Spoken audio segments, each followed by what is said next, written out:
महाराष्ट्राचा। नमस्कार, मी सुद्धा संध्याकाळमध्ये आपलं सगळ्यांचं स्वागत। महानगरपालिका निवडणुकीचं मतदान सध्या राज्यभरात सुरू आहे। दरम्यान नागपूरमध्ये मतदान केल्यानंतर मुख्यमंत्री फडणवीस यांनी ठाकरे बंधूंवर बोचरी टीका केली आहे। या लोकशाहीचा पायवा आहे। लोकशाही सुदृढ करायची असेल तर स्थानिक स्वराज्य संस्थेच्या निवडणुकांमध्ये जास्तीत जास्त मतदान केलं पाहिजे। मी नेहमी असं म्हणतो की मतदान जो आहे हा केवळ अधिकार नाही आहे, ते आपलं कर्तव्य देखील आहे।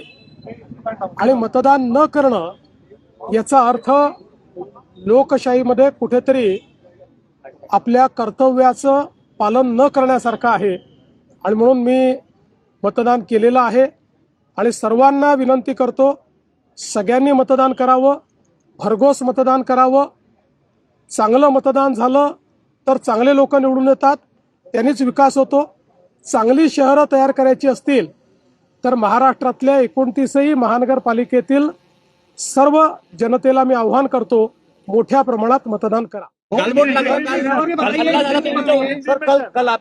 हल्ला झाला नागपूरमध्ये, तुमच्या उमेदवार हल्ला झाला, गालबोट लागला लोकशाहीच्या या उत्सवाला। अतिशय वाईट प्रकारे आमचे उमेदवार श्री भूषण शिंगणे हे ज्यावेळी गोरेवाडाला गेले होते त्यावेळी त्यांच्यावर काँग्रेस पक्षाच्या काही लोकांनी अतिशय भ्याड हल्ला केला। त्यांचा हात फ्रॅक्चर झाला, सोबत त्यांचं डोकं फोडलं। लोकशाहीमध्ये निवडून येता येत नाही म्हणून ठोकशाही करायची हे अतिशय चुकीचं आहे। पण त्यांनी किती हल्ले केले तरी देखील त्याचा परिणाम होणार नाही, लोकशाही जिंकेल। शाहीच्या ऐवजी मार्कर पेन यावेळेस वापरण्यात येत आहे, तो पुसल्या जातोय असा आरोप होतोय। राज ठाकरे यांनी आरोप केलाय आणि अनेक ठिकाणी काही घटनाही समोर आहे। असं आहे की पहिल्यांदा तर या सगळ्या गोष्टी इलेक्शन कमिशन ठरवतं आणि यापूर्वीही अनेक वेळा मार्कर पेन वापरलेला आहे। तथापि जर कोणाचं काही ऑब्जेक्शन असेल तर इलेक्शन कमिशननी त्या संदर्भात लक्ष द्यावं।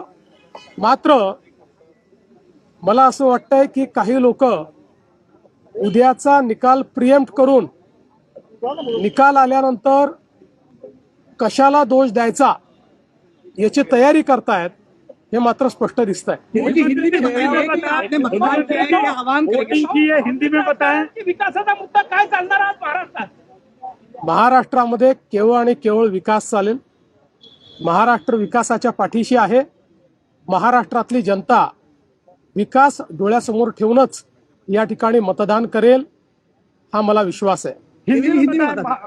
ताज्या आणि महत्त्वपूर्ण बातम्या पाहण्यासाठी आजच आमच्या संध्या लाईव्ह न्यूज चॅनलला YouTubeवर सबस्क्राईब करा आणि बेल आयकॉन प्रेस करा।